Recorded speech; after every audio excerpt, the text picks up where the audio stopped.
Racing. I'm David Land, and really I should call this Last Week in Racing because I kind of missed my regular time slot of Friday, and I didn't just take a week vacation for no reason. Don't you worry. I was at the Performance Racing Industry Show, PRI, in Indianapolis, Indiana, and I was really pounding the ground hard, so to speak, working on some pretty incredible things going forward, doing a lot of networking. Not a whole lot I can share at the moment, but suffice it to say I'll be working very hard over the next couple of months to make some pretty incredible things happen, so fingers crossed I'll be able to share some of that stuff with you very soon. But I can share with you one funny, interesting story at the end of this video, so stay tuned for that. We've got some pretty interesting news going forward as well, talking some IMSA stuff as well as a pretty major IndyCar shakeup for next season. So let's get into it, and let's start by talking about some of the major driver announcements that have been made for this year's Rolex 24 at Daytona. So the headline read, Alexander Rossi to Penske, and immediately I stopped in my tracks and went straight to Twitter to confirm or deny what I had just read, and as it turned out, it was true from a certain point of view. Alexander Rossi will replace Graham Rahal in the Team Penske Acura ARX 05 for Daytona and Sebring this year in IMSA. The reason Graham Rahal will no longer be in the seat is not a performance issue, so to speak. Penske and Rahal were both satisfied with the performance of the driver, but Rahal himself felt like he was not able to maximize the performance of the vehicle due to his size. Now, it's also interesting to note that there's only an inch difference between the height of Rossi at 6'1" and Graham Rahal at 6'2", but Rahal is certainly a much more stockily built person. Rossi is very thin,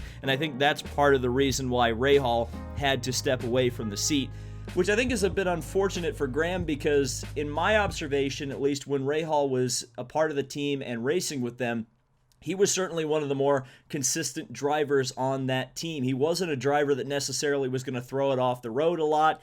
And he was very solid. In fact, I think during the Rolex specifically, he was putting in some fantastic stints, led the race overall for a long time in the night, and again, it's unfortunate. I mean, that's the problem with endurance sports car racing. When you're teaming with guys like Helio Castroneves and you just happen to have a wider build, a wider, taller build, it's going to be very difficult to get the seats to fit or match so that your drivers are going to be as comfortable as possible. Sure, it's great to have Helio Castroneves and Graham Rahal in the same car, but you also have to be able to make sure they both can fit, and that just didn't work out. It's also interesting to note that Roger Penske normally has not had access to Honda-specific drivers. He has always, since IndyCar got Chevrolet back into the fold, Roger really hasn't had a whole lot of access to drivers that have had the big old H on their suit. So I think it's worth noting that the first two drivers Roger chose were in this order, Graham Rahal and then Alexander Rossi.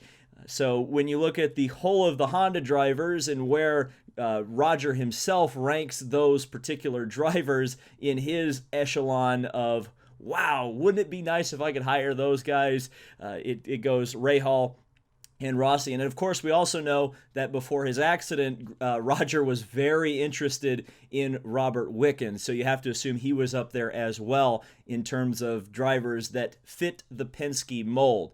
Rossi in an endurance sports car, that hasn't happened since 2014 when he raced with the Delta Wing program. I think he was a part of the team that was leading it overall with Catherine Legg. Unfortunately, they got prototype crashed or PC'd, so to speak, and they got taken out of that race before they could really show much of a potential overall win, which it looked like that car may have been headed to that year. Regardless, Rossi also has Prototype 2 experience. He raced with the Caterham team, which was, I think, a Zytec. I think it was the Greaves team. I could be wrong on that one, but that's kind of going back into the old memory banks. But he hasn't had a whole lot of prototype sports car experience.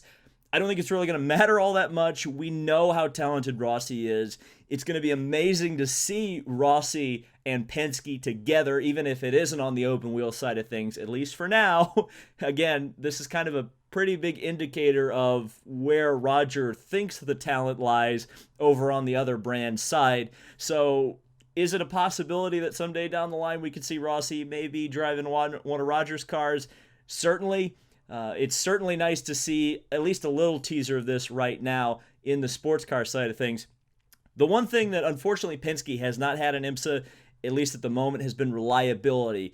Either that's on the mechanical side or on the driver's side. I mean, just look in the last race when early on in the race, Juan Pablo Montoya threw one of the ARX-05s off into the wall, and that really hampered their ability to compete and win for that race because then they only had a one-car effort. And as we kind of have learned in modern endurance racing, one car versus the rest of the field is very difficult because you can't split strategy. You can't really take a whole lot of risks because you've only got one car, and there's always going to be one Mazda or one Cadillac or one Nissan that goes off that strategy and is able to leapfrog you. So it's always nice to have two dogs in the fight in terms of that. That being said, this is, again, just a very, very solid driver lineup going into this year's Rolex for the Penskes. And again, they're going to need it because the Cadillacs have been so strong, and the Cadillacs numbers are increasing, I think, twice as many as they had last year. So they're going to need all the ammo they can get, and Rossi is a pretty big piece of ammo. And moving over to the GT side of things, and this is something that we had known was going to happen for at least 2 years, but the kind of hype machine has started ramping up about it. Alex Zanardi will drive for Rahal Letterman Lanigan at the Rolex 24. He'll be in the second car, teaming with Jesse Krohn, John Edwards, and V8 Supercar star and Bathurst 1000 winner Chaz Mostert, who actually also helped get BMW onto the podium at Petit Le Mans, and that's probably one of the reasons he got the call to come back for the Rolex 24. Now, Alex Zanardi, of course, if you do not know who he is one of the greatest American open-wheel drivers of all time. His Champ Car and kart success is second to none with the Chip Ganassi Racing team. Unfortunately, after a stint in Formula One with Williams that was ill-fated, he returned to the States with Monon Racing, only to lose his legs in a terrible accident at Lausitzring in Germany. Zanardi then became an incredibly inspirational person, moving past his injury back into a racing seat, taking race wins, and also, oh, by the way, going to the Olympics and scoring gold medals. So Alex Zanardi is an absolute hero, and this particular BMW will be partially controlled by hand controls. I believe the regular drivers will be able to pilot the car with the regular kind of steering and pedal inputs, but Zanardi himself will have total hand controls with this car. And according to Zanardi himself in interviews, he says the car is physically very difficult to drive in this particular configuration. But if there's any person who can drive a car like this and drive it well, it's Alex Zanardi. He also just recently had a DTM start with a hand control car. I believe that one was a BMW as well. I almost said it was an Audi because I thought it was red, but it was a red BMW. So Zanardi is very ingrained in the BMW family, and I think this is fantastic to see him moving on to a big American race. In fact, I'm trying to think of the last American race he was a part of, and really, I think you have to go back to kart. I'm trying to think of the last time that Alex Zanardi even raced on American soil. So this is very exciting. This is fantastic. It shows a lot of faith from the Rahal team to put Zanardi in one of their factory cars. There was some confusion, and there still is some confusion as to whether or not Zanardi would be in a third car that wasn't going to really affect the championship. It seems like, no, that's not true. They are putting him in a factory effort, one of the cars that is going for points in the IMSA championship. So again, that shows a great deal of faith in Alex Zanardi's ability, and frankly, I don't think that faith is necessarily misplaced. Zanardi has talked about running the Rolex 24 since I think around 2013, when he was also pondering an Indy 500 run. Unfortunately, that never ended up transpiring, and at this point, I don't think it ever will happen. A shame, really. But it's going to be real fun I mean, just think of again, we're talking specifically here about stars in the Rolex 24, but look at it. We've got Fernando Alonso, we've got Alexander Rossi, and we've got Alex Zanardi. I mean, there's a ton of talent. I think Rubens Barrichello just announced that he's going to go drive for the JDC Miller Motorsports team. There's a ton of talent in this field, and it's going to be really fun to see at the end of 24 hours exactly who comes out on top. And imagine how emotional it would be. Let's just say it. Let's just put it out there. We know that BMW struggled at the beginning of last year. They really kind of started to come in their own toward the end of the season in terms of their performance. So let's just say BMW gets to Daytona. They get some decent BOP breaks, and they also get some decent speed. They get some decent consistency. They get the reliability there. Let's say Alex Zanardi is the first GTLM car to drive across the start-finish line at the tick of the clock at 24 hours. And Alex Zanardi gets to stand on the podium with his prosthetic legs. Just imagine that. That would be a pretty friggin' amazing moment. Again, I'm fanboying a little bit here, but I always root for Alex Zanardi because he is just such an inspirational guy, and it's going to be fantastic to see him at the Rolex 24 in Daytona, only about a month and a half away. So this long, cold winter, it's getting closer and closer to being over with. And finally, in terms of news, we have some pretty major IndyCar news. The Harding Steinbrenner Racing will switch from Chevrolet engines to Honda power plants for next year. This team, when it was just Harding Racing, ran Chevrolet engines for the last 2 seasons, a partial one in 2017 and the full campaign in 2018. That only leaves 4 full-time teams left at Chevrolet, those being Penske, Ed Carpenter Racing, Carlin Racing, and AJ Foyt. Now, certainly there's a lot of part-time teams, not the least of which McLaren, which will be running Chevy power units in next year's IndyCar series, at least in some limited capacity. But it certainly means that Honda has got an incredible stranglehold on the amount of cars in this series. It's actually kind of spectacular how many cars that they will be supplying for next year, and that's not even considering that there could be some other teams that just suddenly appear out of the woodwork, and certainly the ones that are Indy 500 only. Honda's looking at providing a lot of engines for next year. Why, though? Why would they do this? Well, it comes back to what we were talking about in Sonoma. The Harding Racing team, the Harding Steinbrenner Racing team, at the end of last season, got some technical support from Andretti Autosport, particularly the dampers, though people have gone as far to say that essentially they took all the Harding parts off of the cars and added Andretti parts to them at Sonoma, and that's why you saw the incredible performances of particularly Patricio O'Ward, but also Colton Herta were very strong in their IndyCar debuts at Sonoma. So why was it such a big deal that they were running Chevrolet engines with Andretti parts? Well, that means Andretti affiliated folks who may or may not also be looking around the engine bay of the car would be working on the Harding Steinbrenner cars and then heading back over to the Andretti Autosport shop. And maybe they would say some things about, hey, Chevy's got this on their car, or they're running this particular fuel map, or they're running, this kind of exhaust system.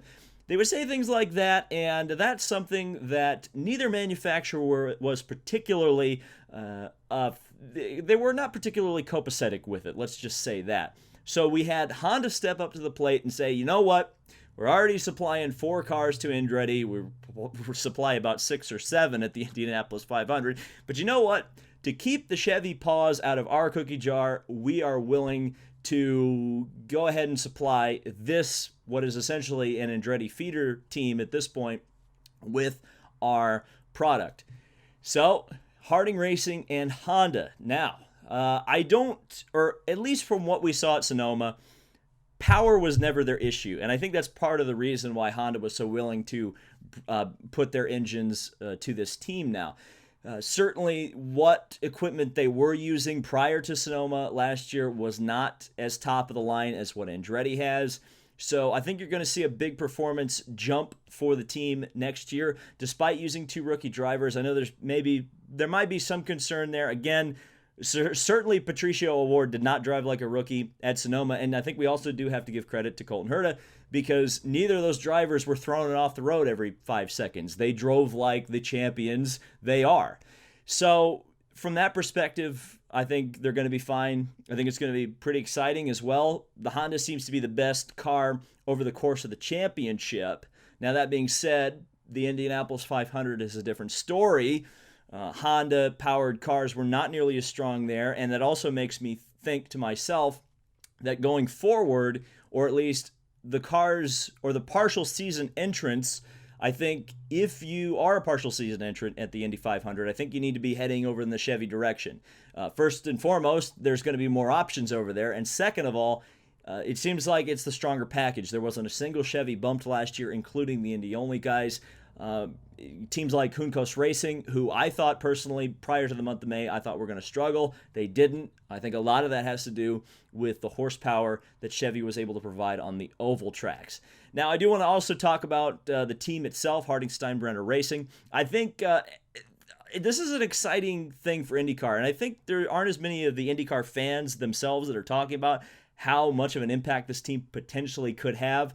But you look at it, you've got two young drivers with clear high futures, let's just say that. First and second in the Indy Lights points last year, Colton Herta, Patricio Award. But you've also got this young owner, George Michael Steinbrenner, who obviously is very, very well connected. Of course, his family owns the New York Yankees, and he has an incredible way to get kind of the message out to the New York market. If you paid attention to social media, if you follow the Harding Steinbrenner Racing team, or if you follow George Michael Steinbrenner himself, you will see that they have been blitzing the New York media. And really, the New York media is kind of an untapped market for IndyCar, at least at this point. I certainly don't think there's many people around this area that think, well, IndyCar, that's really what we want to do. But utilizing his name, utilizing the name of his family's brand to get the IndyCar team out there into the public, I think is going to pay major dividends going forward. And again, George Michael Steinbrenner, a young owner. By the way, I met him at PRI. He is,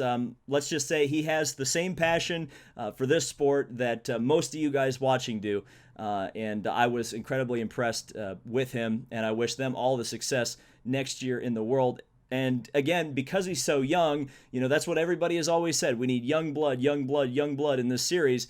And here it is, young blood. George Michael Steinbrenner coming in, looks like with young drivers, looks like they are going to be a force for a long time going forward in IndyCar racing. And I think, again, it's a super, super positive element going forward. And just imagine we're in the middle of winter here. Imagine what that media blitz for the Indy 500 is going to be like. That's something that maybe some of the New Yorkers have heard of before. It won't be so much of an educational thing. It'll be one where you're saying, hey, you should check this out. Regardless, that is not the only thing I've got to say about the Harding Steinbrenner Racing team, or at least one of their drivers. So the story starts out PRI weekend. I usually head over to one of my favorite places, Speedway Indoor Karting, owned by Sarah Fisher, former IndyCar driver. And I always like to set a lap time over there. It's always fun when everybody, all the racing community is in town. Well, it turned out I set what was, at the moment, the fastest lap of the month. It was something like a 30.4 second lap. Thought, okay, that's pretty cool. I guess I'll sit on that. That's all right. So I go back to the hotel and I check my Twitter and I happen to have a notification. And it comes from Harding Steinbrenner Racing driver Colton Herta, who bested my time and decided to talk a little trash on the internet and letting me know that I need to head back to SIK. Well, Colton Herta, I understand that every Herta needs a Zanardi, and I'm willing to be that for you.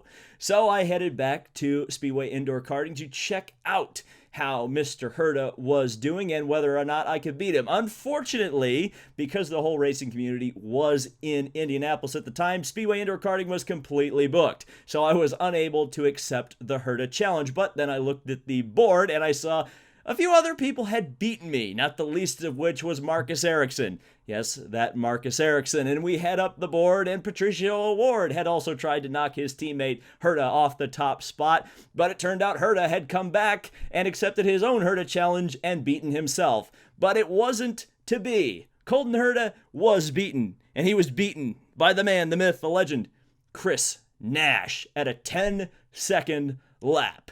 And that should provide a little bit of insight to everyone. There's always going to be someone faster than you. So, I hope you've enjoyed this week in racing. I will be producing much more content throughout this month. That little vacation, and I assure you it was not a vacation, it was a lot of walking and a lot of hard work. But that little break will not stand. The rest of the month should be filled with content, so I hope to see you along for the ride. Thank you guys so much for watching. This has been David Land on YouTube. Subscribe for more motorsport content, and we'll see you in the next video.